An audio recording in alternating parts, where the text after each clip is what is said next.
At this point, there's no doubt that Donald Trump will be pulling America out of NATO. There's two questions, though, that we need to address. First, when? And secondly, where is he going with the strategic alliances that America needs to have? I'm going to walk you through it all. Let's get to it.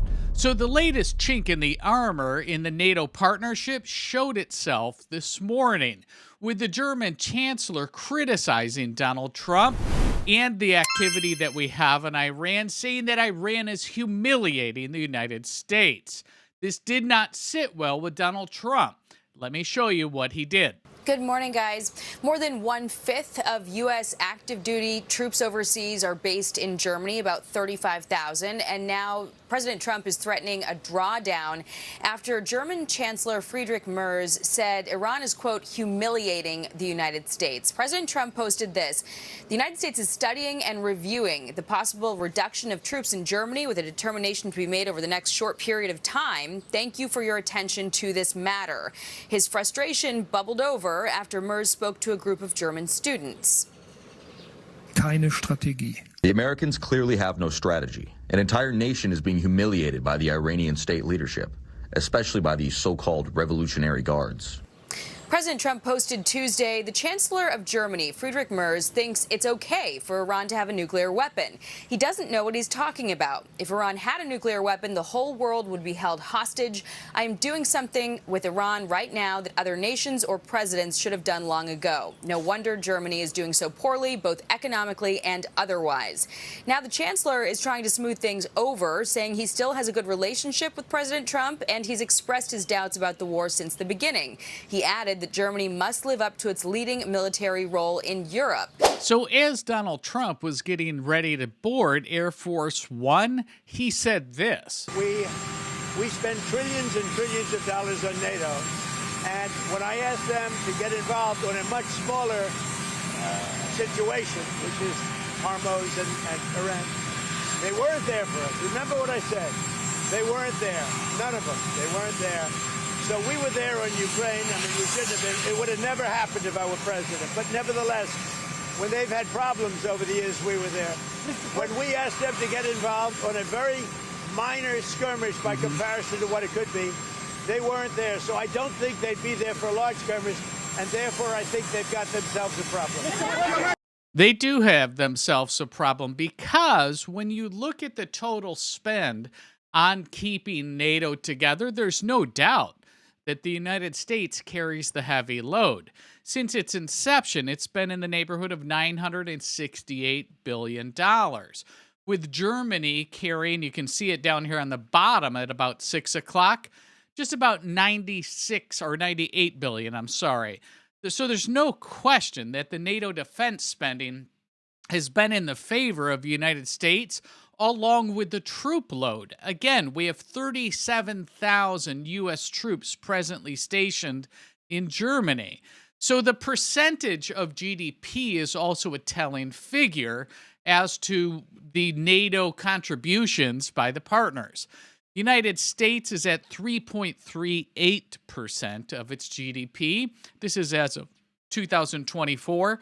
Poland leading the charge at 4.12, but you can see Germany is, 34 or 38% less than the United States at 2.12% of their GDP.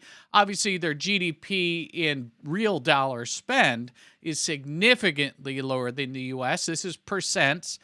And then I was surprised, actually. You saw a lot of chatter earlier in the Iranian war coming in from France, and they're just at 2.06% of their GDP that's going to NATO. And Italy has also, with their prime minister, had a recent fallout.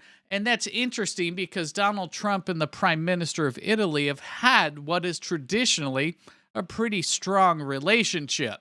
So again, Donald Trump's looking right now and using the Chancellor of Germany as kind of a punching bag in drumming this beat that NATO is no longer going to be something that the U.S. is interested in. I've made the case that we've certainly hold our heavy load as to the expenditures. But I saw this post and I actually agree with a lot of what this is saying. And you can see here that this post outlines that Trump is reducing our military footprint in the Eastern Hemisphere, which will lead to normalized relations with Russia and China, and potentially the end of the war in Ukraine. I agree with that, and that the NATO posture and the creeping effect that NATO has had over the last 30 to 40 years has been significant, and Putin has said that. He said that he's noticed it, doesn't like it, and doesn't trust any of the agreements to no longer impede on the borders of Russia by NATO. I don't blame him, again.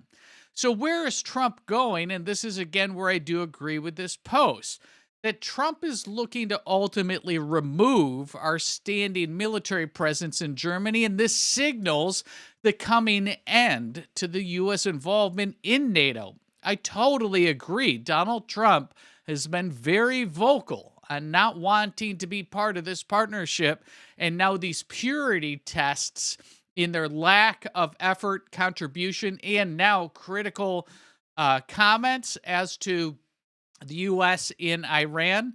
Yeah, they've failed these tests big time, and Donald Trump has expressed that. So therefore, this pulling out of NATO by the United States puts all of NATO, we could all agree, in tremendous vulnerability, right? Are they even going to be able to sustain themselves if the U.S. pulls out their multi-billion dollar contributions over the years in both dollars and in blood and sweat with our U.S. troops? I think that NATO, if it even stays together, would be kind of a speed bump, if you will, that the Western European countries have failed.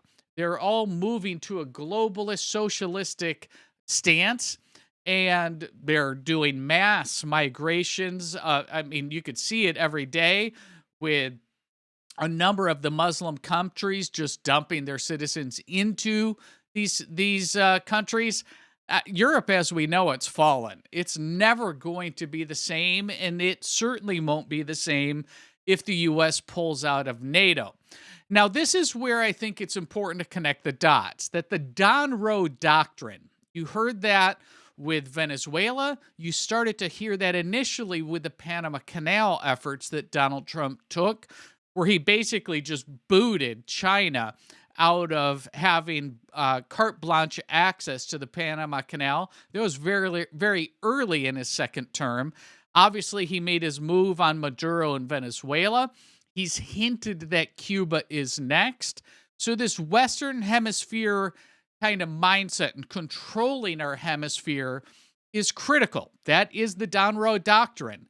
That's also, incidentally, where Donald Trump was talking about Greenland. You haven't heard anything about that recently, but don't kid yourself that this controlling your hemisphere is what Donald Trump is trying to do and resetting this global order.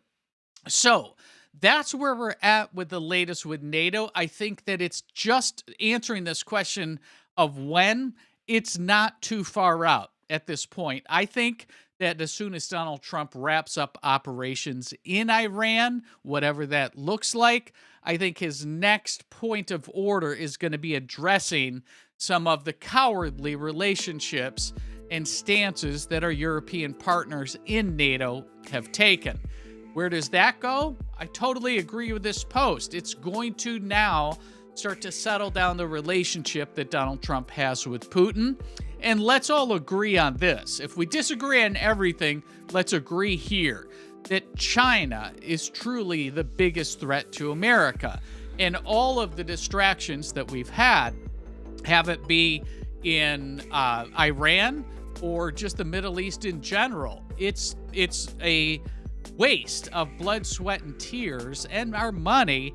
And I think what Donald Trump needs to do is to try to reset this order going into the back half of his second term.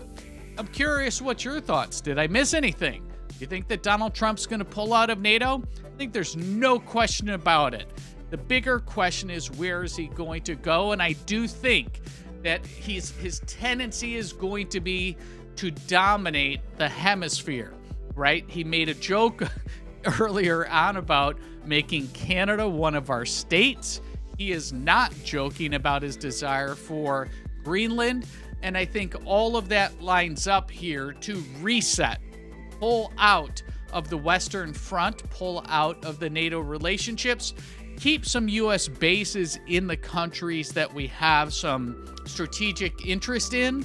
But I think the blanket agreement of NATO is a failed experiment. It's certainly so when you look at the expenditures.